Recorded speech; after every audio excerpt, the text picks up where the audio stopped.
one. Welcome to the MindGrow Radio podcast storyteller series. I'm your host, Stephanie Cathin, and today's guest is a mindful eating, delicious living mentor and well-life coach for mompreneurs, as well as a plant-based nutritionist, a chef, and the creator of DelishLife Apparel, Ebeth Johnson. Thank you, Ebeth, for joining us today. Thank you for having me. It's such a pleasure. It is so good to feel your energy on the line and talk to you. And, we've been connected for a while.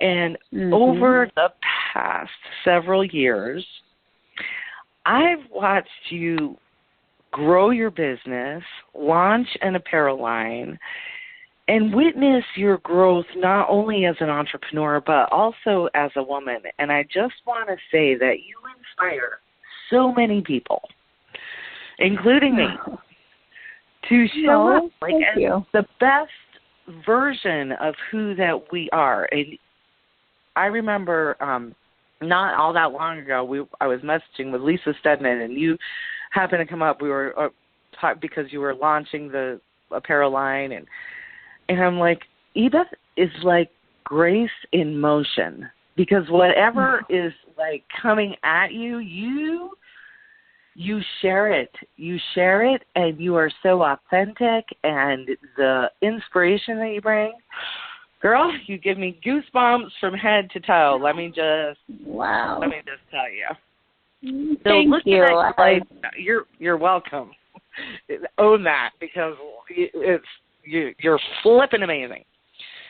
But looking at your life now, right, your wife, mother, business owner, it probably didn't always look like that, right? What was it like when you were first starting out? Like, what were the dominant feelings that you had when you were starting your entrepreneur journey, just making the decision to go out there and do this thing? Well, to be honest, I wouldn't say that things are that different. I still work on some of the same challenges that I faced, sort of personal, emotional challenges, I guess, that I faced when I first started. It's just that I think I have more confidence now, and those challenges don't linger as long. But I guess the most prevalent challenge I have, which I think probably a lot of people can resonate with, is just having fear about being able to do what you believe you're meant to do. It's a sort of strange feeling to have this. I started being an entrepreneur in large part because I wasn't a very good employee.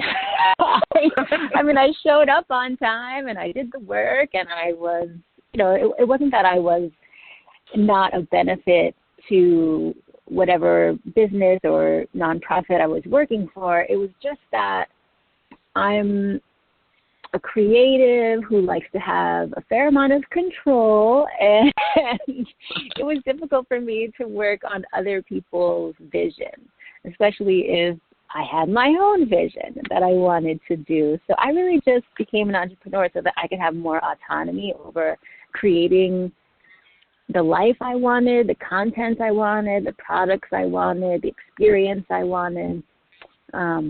But I was definitely afraid. I was afraid, could I do it? Did I have the skills? Would people care? Would people pay me? Would people like me? Would it be successful? Would I be able to pay my bills? And, I still have some of those concerns today, although, things are going pretty well, and I have a fair amount of experience under my belt now, but those things still creep up, and I have to kind of continuously work on them. I always say it's a journey. It's not a destination. I don't think I'll ever get to one place and be like, I'm done. I've grown. Because none of us are ever really done, right? We're always still creating something, right up until whatever. So mindfulness is really important to you, so important that you've built a business around it. You've created your life around it.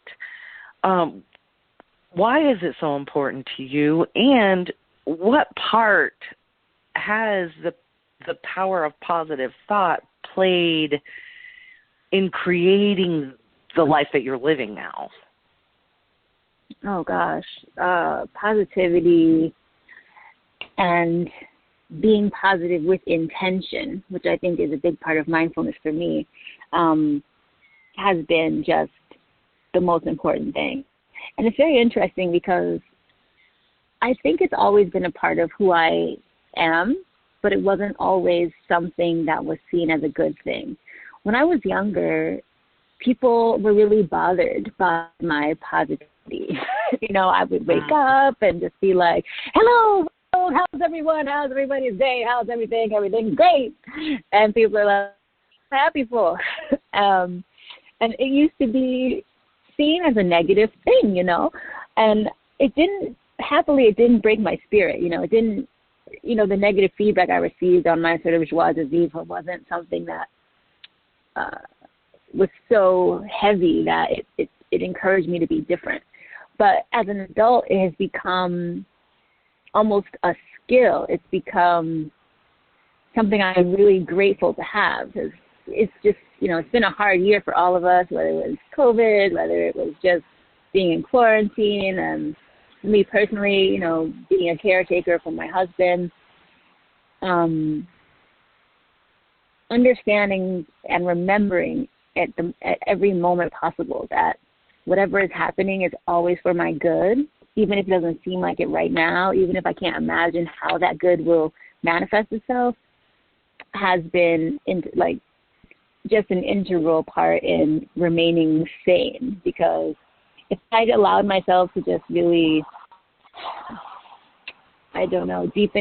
fall into this sort of the negativity of things that have transpired over the last year, I would just be a wreck, But every day looking for positive things. I mean, even when my husband was, unconscious basically in the ICU, I was still looking upon him for positive things. Okay, he's breathing, his skin looks pretty good, he looks peaceful, the room isn't too cold, there's a nice view, I'm here with him, just the littlest to the biggest things, just to keep me in the moment, keep me focused on the good.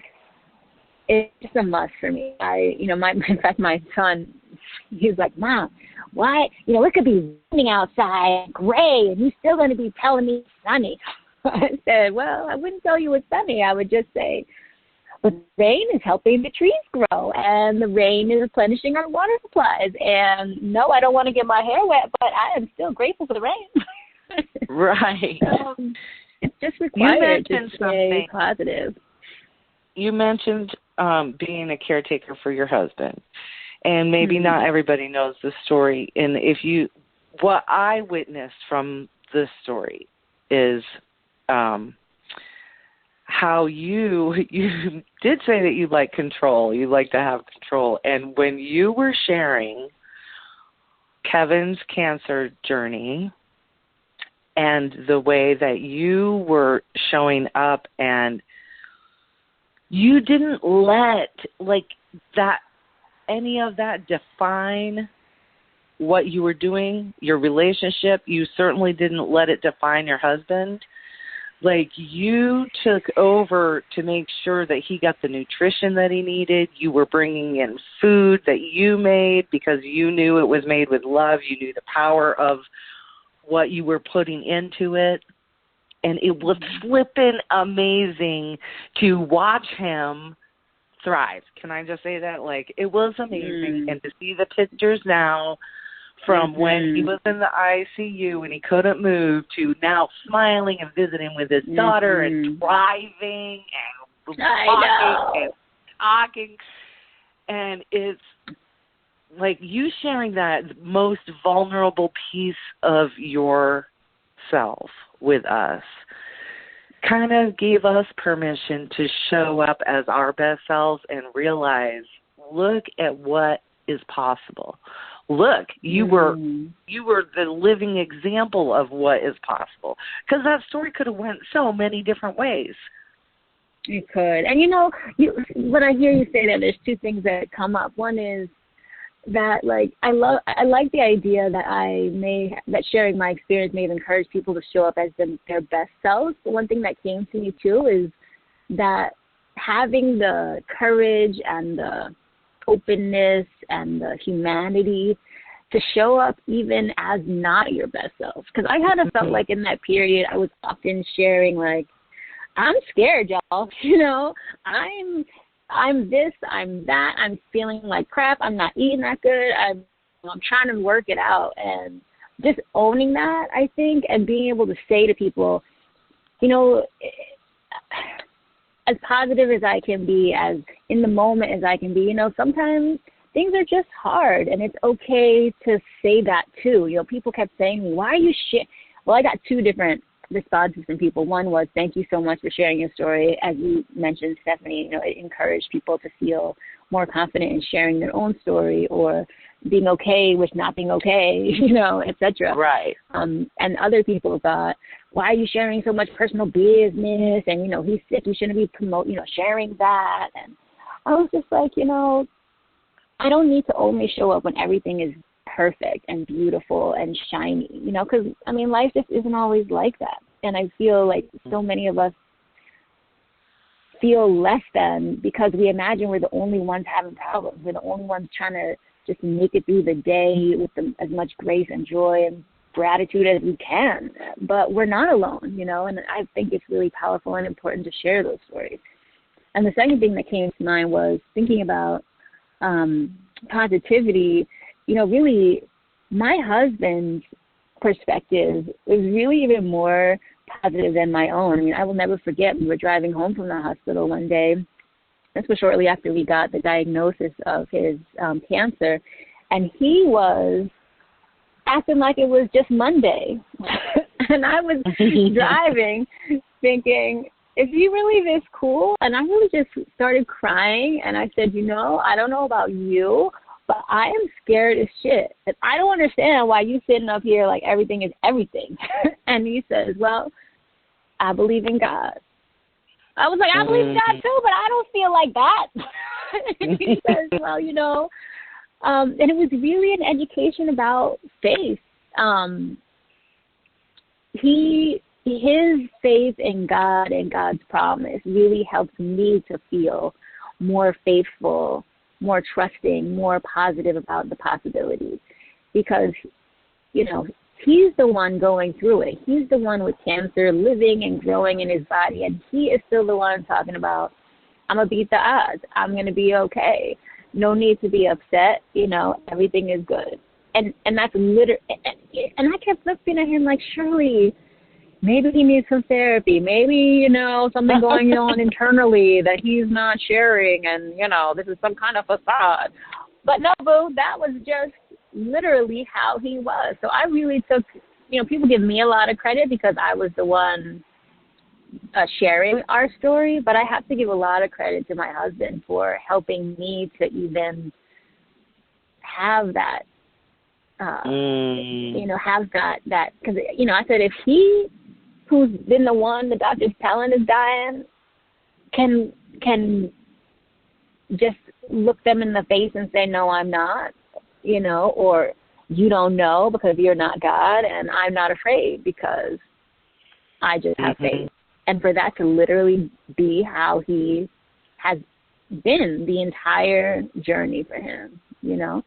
So I really have to give him a lot of credit for helping me too, you know. That is such a powerful statement, such a powerful testimony, really, of what is possible. It really is. I mean, in fact, I need to celebrate this soon. We are actually at the 6-month mark, and he is, you know, the doctor said 3 to 6 months is the general lifespan for someone with his condition, and we're at 6 months. And in that 6 months time, he has gone from bedridden to I can walk gingerly, you know, a few steps, to I can walk a mile, I can drive, I can he dance. Gets tired, I he has to dance. sit. Yes, I mean, if there's no, and for me, you know, I've been through cancer so many times, and no one I knew lived. everyone died exactly the way the doctors said they would. And so for me, I was like, I don't know where you got this faith from, but what I have lived tells me that, you're going to die. And it's going to be sad. And he was just like, I got faith. And here we are. Yep. Here we are. And, my God, so good. Gives me goosebumps head to toe. So, me too. What are some tips that you could give from your own personal growth toolbox to maybe help somebody who is experiencing a little bit of hard time or having, maybe just starting out or getting through those times where you don't know if you're going to get through those times? Do you have some tips? I do. I know it's something we hear a lot, and it may sound a bit trivial, but I don't want to underestimate the power of a gratitude practice. I really don't want to underestimate it, because when we forget to really tap into gratitude, it can undermine our efforts to find grace and courage and calm in challenging situations. And, it's not like I've mastered it. I still find myself, I wish this, I wish that. And then I say, wait a minute, girl, are you tripping? Like, I'm grateful that I have the flexibility to be home with my husband. I'm grateful, this, that, and the other thing. And once I tune into that gratitude, it shifts my perspective, my energy, my intention. To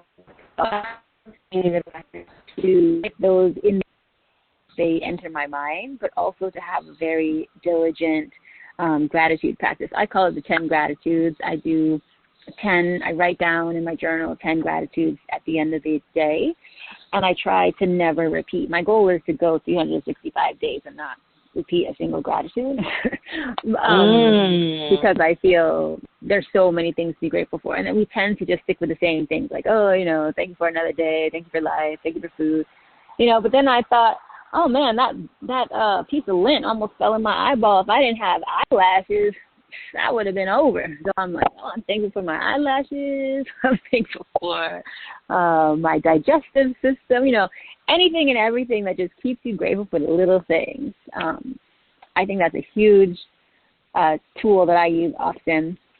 The other thing I use often is trying to think differently about food. And I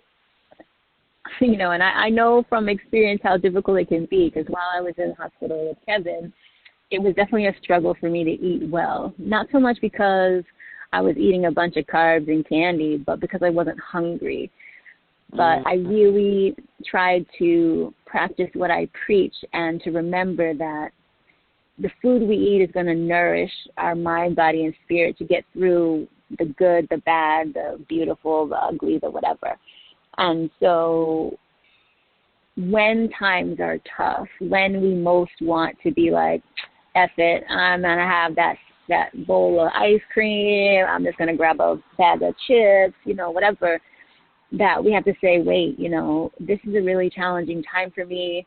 I need to be especially careful about how I nourish my body with my food, with my music. That's been huge for me too. I have a playlist of uplifting music that keeps me in a certain energy, vibration, and mindset with the lyrics, with the tones, everything. But anyway, to feed yourself really well, and not to just fall off the wagon because you want to get that comfort food or whatever. It's really just reframe that, comfort food when you're in challenging situations is the food that is most nourishing for your cells and your spirit. So I would say those are gratitude, really great ones. Food, and I would not, and the last one I think is just music. Because I realized I was driving one day listening to the station that I normally listen to with my son, and he's 10, so he's into all that, like, pop, whatever. And I like it too, but as I was listening to it, I said, it just wasn't feeling right to me. And I changed the channel to, I don't know what, something more heart and soul, relaxing, spiritual, something or another. And it really changed my vibration, my energy, my state of calm. And I realized, the sounds around me are just as important to my nourishment as are the food I eat and the thoughts I entertain. So I've been really mindful about playing uplifting, positive, spiritual music from many genres. You know, it's not like it's all religious music, but any song that is uplifting and has a powerful, positive message, you know, even subconsciously, those messages become internalized. You notice how you start singing songs and you didn't even intend to memorize them. And so when those songs are naturally positive and uplifting, you're kind of constantly reminding your spirit of those good things. So those are the three things that I've been using most consistently to help me stay grounded and positive. Well, they're working for you. So I'm taking notes badly. So what could you say for somebody who's just starting out maybe on their entrepreneurial journey? Maybe they're feeling that fear and those things that you mentioned, you know, can I do it? Will I be able to do it? Is anybody interested? What is the best advice that you could give someone in that situation? The lesson I've been learning is if I have the idea, I can do it. And I just have to trust that all the things that I don't yet know, the people I don't yet know, the skills, the tools that I may need are going to come. And I need to just visualize, imagine, have faith, and trust. I think I am someone who generates ideas all the time. And I'm often frustrated because it's like, I got 50 ideas and I only did 2, you know, and it always feels to me like I'm not doing enough. And then I say, you know what, I'm done with this. I'm going to write down all of my ideas and put them in. When I used to teach group dynamics, we talked about having the parking lot or the parking garage where you would park ideas that were still relevant and good, but that maybe you weren't focused on yet. So I create that list of things for myself, and I just remember, if I can imagine it, I can do it. Everything that we see around us was once a figment of someone's imagination, and it was through effort and energy and enthusiasm that they made manifest that, along with God, of course, or source, however you like to call it. But I think just having the faith that if you can think it, you can do it, and that everything you need will come. It will come. That has been my experience. When I was like, how am I going to do that? I don't know this. I don't know that. You know, people would show up. I would see an ad. I get an email. Somebody would text me. I mean, just trust that it will come. Trust that, because it will. It will. So good. Ebeth, where can people go to learn more about you and what you do in the world? Well, there's 2 places you can go. You can go to my primary website, which is really dedicated to all of my work around meals, movement, mindset, and membership through my business, Delicious Living with Ebeth. And that is Ebeth Johnson.for. That's just my name.